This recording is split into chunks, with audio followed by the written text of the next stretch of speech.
우리 인간이 느끼는 고통은 내가 누구인지 모른다는 것입니다. 내가 어디에서 와서 어디로 가는지조차 모르고 사는 목적이 무엇인가도 모르고 그저 살아있으니 먹어야 되고 먹기 위해서 일하는 것, 그것이 인생의 근본적인 불행이고 고통이고 아픔입니다. 우리는 누구일까요? 우리는 어디에서 존재한 것일까요? 우리는 지난 시간 성경 1장 1절을 창세기 1장 1절을 통해서 이 세상은 우연의 산물이 아니라 하나님께서 태초에 천지를 창조하셨다라고 분명히 들었습니다. 이 아름다운 세상, 이 세상은 하나님이 만드셨다는 것입니다. 그렇다면 이 세상은 왜 만들었을까? 하나님은 이 세상을 누구를 위해서 만들었을까? 그 창세기를 1장을 계속 읽어 가다 보면 이 세상을 다 창조하시고 마지막에 하나님은 사람을 창조하셨습니다. 창세기 1장 27절, 28절 말씀을 우리 같이 한번 읽어보겠습니다.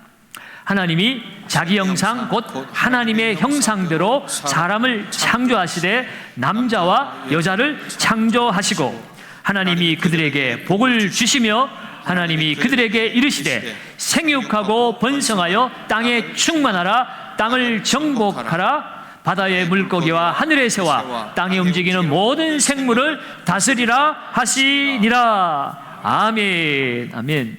사람이 어디에서 오는지 세상 그 누구도 그 어떤 책도 알려주지 않는데 오직 이 성경에서는 하나님께서 사람을 만드셨다라고 기록하고 있습니다. 특히 오늘 읽은 말씀에는 하나님의 형상대로 지으셨다고 말씀합니다. 이 하나님의 형상대로라고 하는 것은 하나님의 이미지를 반영해서 만들어졌다는 뜻이기도 합니다. 다시 말해서 하나님께서 영적 존재인 것처럼 사람도 하나님과 영적 교제가 가능한 하나님의 형상으로 만들어졌다는 것이에요.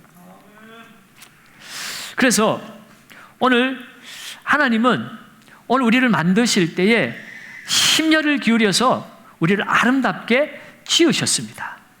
이 세상 모든 만물은 그냥 말씀으로 있으라 하니 있어진 것이지만 사람은 친히 하나님께서 흙으로 빚으시고 그 코에 하나님의 생명을 불어 넣으심으로 그가 생명이 되었다고 합니다. 여러분, 생명이 되었다고 하는 것은 하나님과 교통이 가능한 영적 존재라는 말씀이기도 합니다. 그래서 이사야 43장 4절은 내가 너를 보배롭고 너를 존귀하게 여기고 너를 사랑하였다라고 말씀하고 있습니다.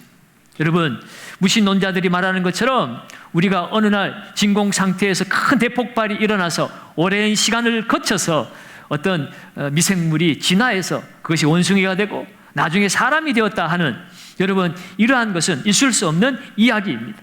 성경은 분명하게 사람은 우연의 산물도 아니고 진화의 산물도 아니고 하나님이 친히 손수 빚으신 하나님의 걸작품이라고 분명히 말씀하고 있습니다. 사람은 이 세상 동물들과는 창조의 의도에서부터 다른 것이에요. 하나님은 사람을 만드신 이유는 복을 주시기 위해서였습니다. 이 세상 우주 만물을 아름답게 지으셨는데 이 아름다운 세상을 이 사람으로 하여금 하나님의 대리 통치자가 되어서 이 세상을 다스리도록 하기 위해서 하나님은 사람을 지으신 것입니다. 여러분들, 집에 물고기를 키우려면 어떻게 합니까? 어항을 삽니다. 그 안에 돌도 깝니다. 수초도 꼽습니다. 그리고 산소 호흡기도 달아둡니다. 모든 거 다 준비해 놓고 마지막에 그 물고기를 그 어항에 집어넣어서 마음껏 행복하게 살아라 라고 말하는 것처럼 오늘 이 세상은 그렇게 사람을 위해서 지어진 것이에요. 그래서 하나님은 사람을 지으시고 복을 주시며 이르시되 생육하고, 이 하나님이신 땅에서 너희가 생육하고 번성하고 이 땅에 충만하고 땅을 정복하고 땅을 다스리라고 복을 주셨습니다. 이처럼 하나님이 만드신 사람은 특별한 존재입니다. 창세기 2장 7절에 하나님이 사람을 지으실 때 그 하나님의 지으신 모습들을 다시 한번 읽어보겠습니다. 같이 한번 읽습니다. 여호와 하나님이 땅의 흙으로 사람을 지으시고 생기를 그 코에 불어넣으시니 사람이 무엇이 되었다고요? 생명이 되니라. 생명이 되니라. 여러분, 이 생명이라는 말을 영어 성경에는 soul이라고 그렇게 번역을 했습니다. 사람은 영혼을 가진 존재라는 것이에요. 하나님께서 흙으로 우리의 육체를 빚으셨고 그 육체에 하나님의 생명을 불어 넣어서 하나님의 생명이 사람을 존재하게 한 것입니다.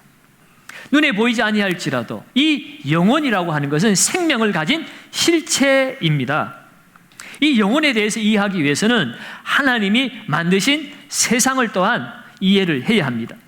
하나님이 이 세상을 창조하실 때 보이는 이 물질 세계만 창조하신 것이 아니라 보이지 아니한 영적 세계도 하나님이 창조하셨다는 것이에요. 그 사실을 골로새서 1장 16절에서 엿볼 수 있습니다. 골로새서 1장 16절도 한번 읽어봅니다. 만물이 그에게서 창조되되 하늘과 땅에서 보이는 것들과 보이지 않는 것들과 혹은 왕권들이나 주권들이나 통치자들이나 권세들이나 만물이 다 그로 말미암고 그를 위하여 창조되었고, 만물이 성삼위 하나님에 의해서 창조가 되었는데 그 피조 세계는 이 하늘과 땅에 보이는 세계뿐만 아니라 보이지 않는 것들도 하나님이 창조하셨다고 말씀합니다. 보이지 않는 영적 세계가 있다는 말이에요. 여러분, 영적 세계에 존재하는 피조물은 소위 천사들입니다. 천사는 하나님을 수종들도록 하나님이 만드신 피조물입니다. 그런데 천사는 사람들과 같이 흙으로 빚은 피조물이 아니에요. 천사는 육체가 없고 영만 존재합니다. 그래서 천사에게는 죽음이라는 것, 우리가 알고 있는 육체와 영혼의 분리, 이 육체적 죽음이라는 것이 없어요. 왜? 육체가 없기 때문에, 영만 존재하기 때문에 그렇죠. 거기에 비해서 사람은 우리가 읽은 것처럼 하나님이 흙으로 지으시고 그 코에 생기를 불어 넣으셨습니다. 그래서 사람은 독특하게 육체도 있고 그 육체에 영혼이 담겨 있어요. 육체와 영혼이 결합되어서 사람이라고 하는 독특한 존재가 되었습니다. 보이는 세계와 보이지 않는 세계를 통틀어서 오직 사람만이 영혼과 육체가 함께 결합되어진 존재라고 하는 것이 특이점이에요. 여러분, 한번 생각해 보세요. 보이는 육체는 영이 없으면 아무것도 아닙니다. 여러분, 우리가 육체와 영혼이 분리되면 이 육체는 결국 흙으로 돌아가죠. 화장을 하든지 땅에 묻든지 죽으면 끝입니다. 아무것도 안 해요. 이건 그냥 흙입니다. 흙과 이 사람의 이 원자, 원소는 사실은 동일한 겁니다. 그래서 흙으로 돌아가고 사람이 흙을 좋아해요. 맨발 걷기 하면 마음이 편안하잖아요. 시원하잖아요. 우리가 흙이라서 그런 겁니다. 그런데 보이지 않는 영혼은 육체가 없어도 계속해서 존재한다는 것입니다. 영혼은 생명을 가진 실체이기 때문에 그래요. 이 사실에 대해서 욥기서를 보면 우리가 좀 이해하기가 쉽습니다. 성경에 욥기서라고 있는데 욥은 동방에서 정말 하나님을 경외하는 사람이었고 큰 부자였습니다. 욥기서 1장 2절과 3절에 보면 그의 소유물에 대해서 기록하고 있는데, 한번 보시면 그에게 아들 7과 딸 셋, 그의 자녀가 10명이 있었고요. 그의 소유물은 양이 7,000마리고 낙타가 3,000마리, 소가 500결이, 남나귀가 500마리 정도 많이 있었다라고 기록하고 있습니다. 그런데 여러분, 성경 읽어보시면 이 욥에게 사단이 시험을 해서 욥에게 큰 불행이 찾아왔습니다. 어느 한날 재앙이 찾아오는데 한순간에 그 모든 재산을 다 잃어버렸습니다. 가축과 짐승들도 죽어버렸고 또 같은 시각에 자녀들까지 다 죽어버렸어요. 마치 쓰나미가 몰려오듯이 한 번에 망하게 되었습니다. 모든 것이 다 사라져 버렸습니다. 그런데 욥은 하나님을 원망하지 않았습니다. 끝까지 믿음을 지켰어요. 주신 이도 하나님이시고 가져가시는 이도 하나님이시니 오직 하나님만 찬양받으실 것이라고 그는 믿음을 끝까지 지켰어요. 하나님이 그것을 기쁘게 여기셔서 나중에 그 욥에게 감동을 받으시고 욥에게 복을 주시는데 이전의 소유보다 갑절의 복으로 회복을 시켜 주셨습니다. 그것이 욥기 42장 10절에 말씀이 나와요. 여러분, 갑절이라고 하는 것은 2배라고 하는 거죠. 정말로 2배로 하나님이 갚아주셨는데, 욥기 42장 12절과 13절의 말씀을 한번 봅니다. 여호와께서 욥의 말년에 욥에게 처음보다 더 복을 주시니 그가 양 14,000과 낙타 6,000과 소 1,000결이와 암나귀 1,000을 두었고 또 아들 7과 딸 3을 두었으며, 처음에 있었던 양은 7,000마리인데 이제 14,000마리로 딱 2배가 되었어요. 갑절이 되었어요. 낙타도 3,000마리에서 6,000마리가 되었습니다. 소도 500결이에서 1,000결이가 되고 암나귀도 500마리에서 1,000마리가 되었습니다. 그런데 재미있는 것은요, 아들과 딸이 10명이 있었잖아요. 그러면 우리가 흔히 생각하기를 2배면 몇 명이 나와야 됩니까? 20명이 나와야 되죠. 그런데 아들, 딸만큼은 10명을 주셨습니다. 여러분, 왜 그랬을까요? 여러분, 사람이 망하면 다 사라집니다. 재물도 다 없어집니다. 그런데 사람은 죽어도 없어지지 않는다는 것이에요. 육체는 흙으로 돌아가지만 영은 사라지지 않고 계속해서 살아있다는 거예요. 욥의 죽은 10자녀가 지금 어디에 있습니까? 천국에서 그 영혼이 살아서 존재하고 있습니다. 그러니 오늘 나중에 하나님께서 또다시 욥의 자녀를 10명이 주셨어요. 천국에 가면 이 사람들이 함께 만나서 몇 명이 됩니까? 20명이 되죠. 그래서 갑절의 복을 받은 것입니다. 이 사실이 사람은 영혼과 육체로 존재하고 있다는 것.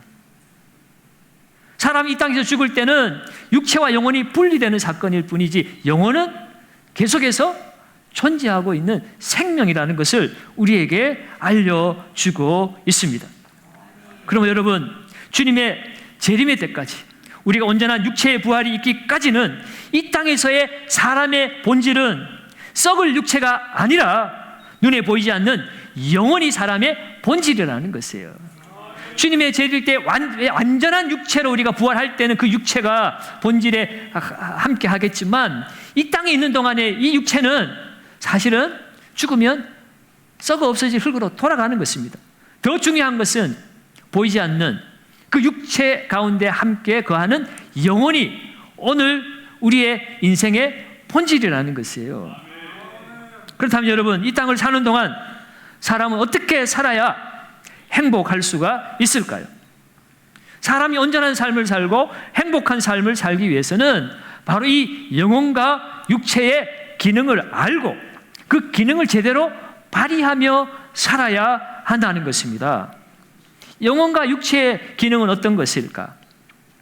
여러분, 원래 사람은 영혼과 육체가 함께 있을 때 살아있는 사람들이기 때문에 이것을 나눌 수가 없습니다. 그렇지만 어떤 기능을 갖고 있는가를 우리가 이해하고 받아들이기 위해서는 이것을 논리적으로 구분을 해서 설명을 하면 이해하기가 쉽습니다. 흔히 우리는 사람은 영혼과 육체로 되어 있다라고 말합니다. 이것을 신학적으로는 이분론이라고 해요. 이분설이라고 그래요. 그런데 이 사람에 대해서 우리가 조금 더 구체적으로 알기 위해서는 이 영혼도 한 번 더 구분을 해서 영과 혼과 육으로 나누는 삼분설로 또 성경에는 우리에게 전해주기도 합니다. 오늘 읽은 말씀이 바로 우리의 인생이 영과 혼과 육으로 되어 있음을 분명히 증거하고 있죠. 데살로니가전서 5장 23절 다시 한번 읽어봅니다. 같이 읽습니다. 평강의 하나님이 신이 너희를 온전히 거룩하게 하시고 또 너희의 온 영과 혼과 몸이 우리 주 예수 그리스도께서 강림하실 때에 흠없게 보존되기를 원하노라. 아멘, 아멘. 주님이 재림하실 때까지 우리가 보존되어지기를 영과 혼과 육이 다 온전하게 보존되기를 원하노라고 말하고 있습니다. 여러분, 여기에서 영이라고 하는 것은 바로 하나님의 형상을 일컫는 것입니다. 혼이라고 하는 것은 우리의 이성, 우리의 마음, 우리의 양심을 가리키는 것이에요. 그리고 몸은 우리의 육체를 말하는 것이죠. 여러분, 육체가 보고 듣고 먹고 마시고 하는 것, 여러분, 이런 활동을 하고 있습니다. 그런데 이 육체의 활동은 사실은 혼의 영역에 지배를 받아야 합니다. 바로 우리의 마음이고 또 우리 안에 있는 지정의를 말하는 것입니다. 우리가 느끼는 것, 우리가 지성적으로 우리가 지식으로 알고 있는 것, 그리고 우리의 의지, 결단, 선택, 이것을 통해서 우리의 육체가 움직이게 되는 거죠. 그런데 더 중요한 것은 이 우리의 마음의 요소, 이 혼의 요소는 영의 지배를 받아야 한다는 것입니다. 이 영이라고 하는 것은 하나님과 교통하고 교제할 수 있도록 하나님이 특별히 사람에게만 주신 신적 기관입니다. 여러분, 이 세상 동물들은 이 영이 없어요. 하나님과 교제할 수 없고 하나님을 예배할 수가 없습니다. 동물들 중에 여러분 집안에 키우는 반려견이나 반려묘 보면 참 사람보다 어떨 때는 똑똑하기도 해요. 사람의 마음을 감동시키기도 합니다. 그러나 그 모든 동물들에게는 영이 없어요. 그래서 동물들이 자기들끼리 모여가지고 하나님을 찬송하고 예배할 수는 없습니다. 그들이 똑똑하게 하는 행동들은 사실은 사람들에 의해서 길러진 그런 어떤 훈련에 의한 행동일 뿐이지, 그들이 지정의를 들여서 정말 하나님을 알고 하나님을 예배할 수는 없는 것입니다. 그들에게는, 이 동물들에게는 영이 없기 때문에 그래요. 죽으면 끝입니다. 사라집니다. 그래서 욥에게 갑절의 은혜를 주셨을 때 그 동물들의 숫자가 배로 드러난 거죠. 이미 지나간 것은 소멸되고 없어졌으니까 지금 내 앞에 갑절로 그렇게 주신 것이에요. 그러나 사람은 영이 진짜 실체이기 때문에 똑같은 숫자를 주시고 천국에서 갑절로 누리도록 만들어 주신 것을 알 수가 있지요. 그러면 여러분, 오늘 사람이 영이 있는 영적 존재라는 것을 알고 우리는 하나님과 그 영적 교제 가운데 살아야만이 우리의 인생은 참된 만족을 느끼고 행복하게 살 수 있구나라는 것을 우리는 깨달아야 합니다. 여러분, 세계 여행을 다녀보면 정치가 실종된 나라도 있고 집이 없는 나라들도 있습니다. 그러나 종교가 없는 나라는 없습니다. 심지어 저 아마존에 벌거벗고 살아가는 그 소수 부족들도 알지 못하는 신에게 제단을 쌓고 제사를 드리고 예배를 드리는 것을 볼 수가 있습니다. 왜 그렇습니까? 사람 안에는 영혼을 사모하는 마음이 있기 때문에 그래요. 그것을 종교적 본능이라고 그럽니다. 사람이 죄를 짓고 하나님으로부터 떠나 있기 때문에 그 하나님의 실체를 찾고자 그들은 끊임없이 무언가를 찾는 것입니다. 여러분, 아이가 엄마 품에 가면 평안을 얻고 자유를 얻고 기쁨을 누립니다. 왜 그럴까요? 엄마에게서 나왔기 때문에, 자신의 존재의 근원이 엄마에게 있기 때문에 엄마 품에 가면 편안합니다. 마찬가지로 사람은요, 하나님의 품에 가야만이 참된 평화와 만족을 누릴 수가 있다는 것이에요. 오늘 우리가 돈을 가지고도 행복하지 못한 것은, 권세를 누리고도 행복하지 못하다고 말하는 것은 우리가 하나님 품에 거하지 않기 때문에 그렇습니다. 그러면 여러분, 오늘 우리가 진정 행복하게 살기를 원한다면 하나님과 교제하는 내 영혼, 내 영이 살아나야만 합니다. 오늘날 사람들이 행복하게 살려고 온갖 노력을 기울입니다. 몸에 좋다고 하는 온갖 보약들을 다 사다가 온갖 영양제 20개씩 막 때려놓고, 저도 맨발 걷기 좋아합니다만 좋은 가득하면 맨발로 열심히 걷고 육체의 건강을 위해서 애를 씁니다. 그러나 그것만으로도 행복하지 못하니까 우리의 혼적 요소, 우리의 마음을 좀 수양을 해서 행복했으면 좋겠다. 산에 들어가서 명상도 하고 요가도 하고 공부도 하고 그러면서 어떻게 하면 행복할 수 있을까 애를 써보지만 그것으로 인하여 우리의 지정의는 발달해 갈 수 있는지 모르겠지만 여러분, 우리의 진정한 행복은 찾을 수가 없는 것입니다. 진정한 힘을 기르기 위해서는 육체의 힘보다, 우리의 혼의 힘보다 영의 힘을 길러야 되는 것입니다. 영이 혼을 다스리고 혼이 육체를 다스릴 때에 우리는 이 땅에서 행복한 삶을 살 수가 있어요. 내 영이 살아나지 못하면 결국 내 육체의 정욕이 역사하기 시작합니다. 그 육체의 정욕이 내 마음을 흔들어 버립니다. 그래서 온갖 죄를 짓고 사단에게 끌려다니면서 결국 돈을 벌어도 좋은 집을 사고도 높은 자리에 올라가고도 서로 미워하고 다투고 싸우고 좌절과 절망 가운데 살아가며 참된 만족을 모르며 살아갈 수밖에 없습니다.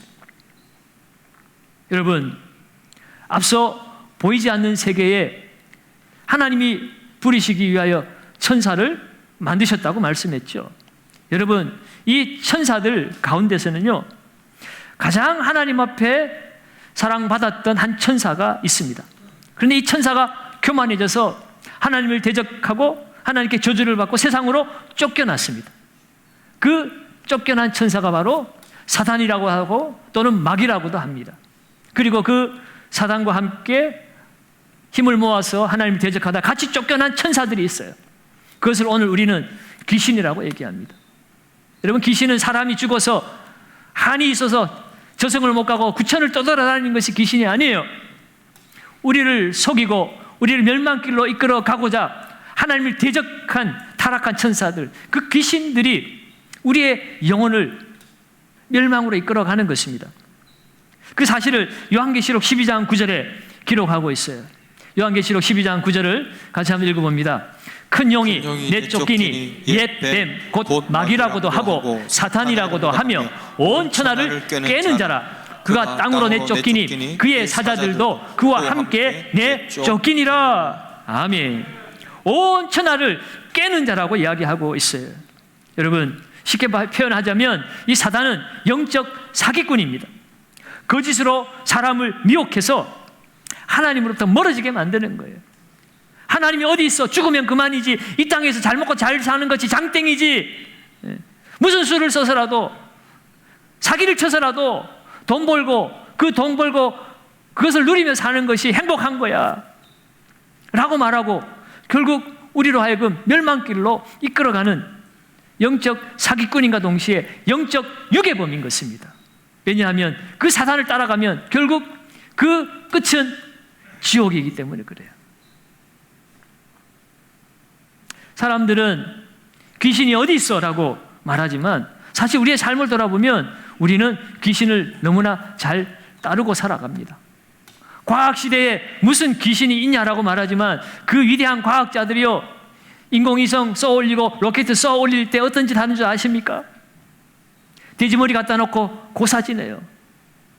이 로켓이 이번에 실패하지 않고 우주로 다 날아갈 수 있도록 알지 못하지만 어떤 신이시여 도와달라고. 결국 과학자들도 귀신을 섬기고, 여러분, 어떤 이들은 이사 갈 때 손 없는 날을 받아서 갑니다. 손 없는 날 무슨 날입니까? 귀신이 역사하지 않는 날을 받아가는 거예요. 어떤 이는 점집을 찾아가 점을 치기도 하고, 어떤 이들은 무당에 구슬하기도 하고. 여러분, 이 모든 것들은 우리가 알게 모르게 귀신이 있다는 사실을 스스로 인정하며 살아가는 것입니다. 명절이 가까워지만 제사를 지내는 것도 따지고 보면 결국은 사단의 게임에 넘어가는 것이에요. 사단이 하나님처럼 되고 싶어서 그렇게 하나님으로부터 쫓겨났잖아요. 제사를 통해서 자신도 하나님처럼 경배받고 싶은 것입니다. 죽은 조상이 귀신이 되었다라고 잘못된 그런 가르침을 통해서 사람들로 하여금 경배하게 만드는 것이에요. 거짓말로 속이는 것입니다. 사단은 거짓의 아비예요. 조상 흉내내기도 합니다. 여러분, 속지 말아야 합니다. 사단에게 속으면 이 땅을 사는 동안 평생 우리는 사단에게 끌려다니며 우리는 고통과 아픔을 겪고, 그야말로 세상은 고해다, 고통의 바다다라고 말하는 것처럼 그저 고통 가운데 살다가 멸망하고 끝이 날 것입니다. 여러분, 그렇다면 우리가 사단에 속지 아니하고 하나님의 형상으로 어떻게 하면 회복되어서 행복한 삶을 살 수 있을까요? 그러기 위해서는 우리 안에 있는 근본 문제가 해결되어야 됩니다. 그것은 바로 죄 문제입니다. 에베소 2장 1절에 이런 말씀이 있어요. 같이 한번 읽어봅시다. 그는 허물과 죄로 죽었던 너희를 살리셨도다. 여러분, 이 에베소서는 에베소에 있는 교회에 보낸 편지입니다. 에베소 교회는 이방인들과 유대인들이 함께 신앙생활을 하는 곳이에요. 다시 말하면 이미 예수를 믿어 하나님의 자녀가 된 사람들입니다. 그런데 오늘 그들을 향하여서 너희는 허물과 죄로 죽었었다라고 이야기합니다. 멀쩡히 숨을 쉬고 살아있는 그 사람들을 향하여 사형 선고를 내려버린 것이에요. 여러분, 이 사실이 우리에게 알려주는 것이 무엇입니까? 우리가 살았다고 하는 것은 단순히 숨을 쉬고 음식을 먹고 연명하는 것이 살아있는 것이 아니라는 것을 우리에게 알려주고 있습니다. 여러분, 예수 믿기 전에 사람들이 살아있다고는 하지만 사실은 영적으로 보면 이미 죽은 것이라는 거예요. 사람이 죄를 지음으로 말미암아 하나님과의 관계가 단절되었습니다. 그로 말미암아 하나님으로부터 온 그 생명이 끊어진 것이에요. 그래서 우리가 살아있다고는 하나 영적으로는 하나님과의 관계가 단절되었기 때문에 이미 죽은 자가 되었다는 거죠. 하나님과의 관계가 단절되어진 영적인 죽음을 맞이한 사람들의 삶은 어떤 것인가? 이어진 에베소 2장 2절에는 이렇게 증거하고 있습니다. 한번 더 읽어봅니다. 그때에 너희는 그 가운데서 행하여 이 세상 풍조를 따르고 공중의 권세 잡은 자를 따랐으니 곧 지금 불순종의 아들들 가운데서 역사하는 영이라. 아멘. 너희가 그 가운데서 행하였다고 그랬어요. 영이 죽어버려서 하나님과의 관계가 단절되어져 버리니까 결국 우리가 살아있다고는 하지만 우리의 혼적, 육체적 요소 또 그 영은 왜곡이 되어서 사단에게 영향을 받으며 살아가게 될 수밖에 없습니다. 그러한 삶은 세상 풍조를 따르는 삶이고 공중권세 잡은 자를 따르는 삶이었다는 것입니다. 여러분, 오늘날에도 우리가 세상 풍조를 따르고 살아가도록 원수마귀는 우리에게 유혹을 합니다. 세상 풍조를 따라야 잘 살 수 있을 것 같고 세상 풍조를 따르지 못하면 나는 뒤처진 그런 인생처럼 느끼게 만들어 버립니다. 시대의 큰 흐름 앞에 따라가지 못하면 열등감을 느끼게 하고 결국 이 땅을 살아가는 우리의 삶 자체가 고된 일로만 느껴지고 내가 왜 살아야 되는가 고민하게 만들고 자살하게 만들고 세상 말로 나는 루저구나라고 그렇게 비참하게 만들어 버리는 것입니다. 공중권세 잡은 자의 유혹을 또 따르며 살아갑니다. 공중권세 잡은 자, 이 악한 마귀 권세는요, 태초 때 그 아담과 하와에게 나타나서 선악과를 먹으면 너도 눈이 밝아져서 하나님처럼 될 수 있다고 달콤한 말로 그들을 유혹했습니다. 그 유혹은 에베소 교회 성도들이 살아갔던 그 당시에도 동일하게 달콤하게 그들을 유혹할 뿐만 아니라 오늘 이 시대를 살아가는 저와 여러분들에게도 달콤한 말로 속삭이고 있습니다. 우리의 허영심을 자극하고 있어요. 하나님 없어도 너희들은 행복할 수 있다. 네가 하나님이지 하나님이 어디 있냐라고 오늘 우리에게 유혹합니다. 그래서 에베소 2장 3절에는 이런 말씀도 해요. 전에는 우리도 다 그 가운데 우리 육체의 욕심에 따라 지내며 육체와 마음이 원하는 것을 하여 다른 이와 같이 본질상 진노의 자녀이었더니, 여러분, 이방인들만 그랬던 것이 아니라 유대인도, 오늘 이 말씀을 전하는 우리도라고 했을 때는 사도 바울 자신을 포함한 것입니다. 하나님의 말씀 율법을 받은 이스라엘 백성도 사실은 그들도 원수마귀 공중권세 잡은 자의 그 유혹을 따라 살아가는 본질상 진노의 자녀였다는 것입니다. 본질이라고 하는 것은 내가 노력해도 바꿀 수 없는 것이 본질입니다. 내 힘으로 어찌할 수 없는 것이 본질이라는 것이에요. 죄를 짓고 하나님을 떠난 인생은 아무리 노력을 해도 수양을 하고 공부를 하고 선행을 하고 그 어떤 노력을 다 기울여도 우리는 본질상 이 죄의 굴레에서 이 죄의 늪에서 빠져나올 수가 없다는 것이에요. 여러분, 부모의 유전자와 관계없는 자녀는 없습니다. 뭐가 닮아도 닮아요. 이건 닮지 않았으면 좋겠다 하는 것도 어떻게 그렇게 쏙 빼놨는지 모르겠어요. 왜 그렇습니까? 부모의 유전자가 자녀에게 흘러갔기 때문에 그래요. 여러분, 세상의 최초의 인생 아담과 하와는 죄를 짓고 죄로 말미암아 그 영이 죽어버렸어요. 그 이후로 이 땅에 출생한 모든 인류 족속은 그 죄의 유전자를 가지고 이 땅에 태어난 겁니다. 그래서 우리는 내가 죄를 지어서 죄인이라고 그렇게 생각하지만 사실은 죄인이기 때문에 죄를 짓는 것이에요.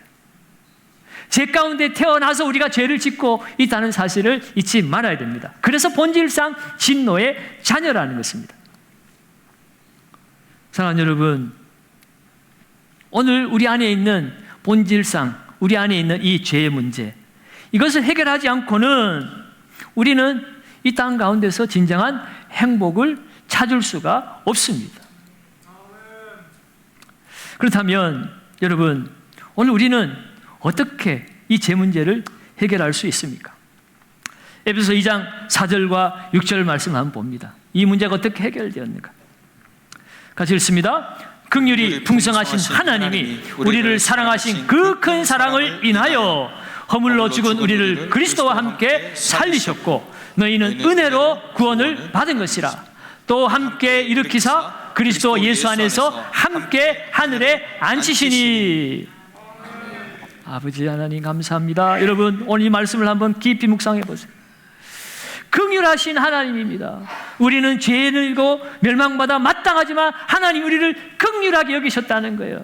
그 긍휼에 풍성하신 하나님이 그 큰 사랑 때문에 하나님이신 예수 그리스도께서 사람의 모습으로 이 땅에 오셔서 우리의 모든 죄의 짐을 십자가에 짊어지시고 우리의 죄를 위하여 십자가에 죽으셨습니다.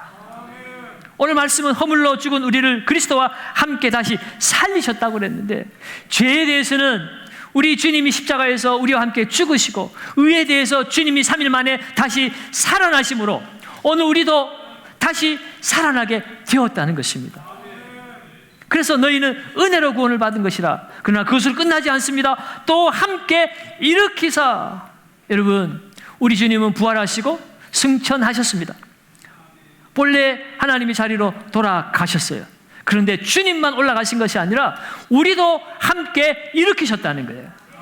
영적으로 우리가 생명이 회복되어졌다는 것은 우리가 이 땅에서 살아가다가 육체적 죽음을 맞이할 때에 그것으로 끝나는 것이 아니라 욥의 미리 죽은 10자녀가 육체는 죽었지만 그 영이 살아서 영혼이 살아서 하나님의 나라에 올라간 것처럼 여러분, 우리도 주님 때문에 우리는 하나님의 나라에 올라갈 사람들인 줄로 믿습니다.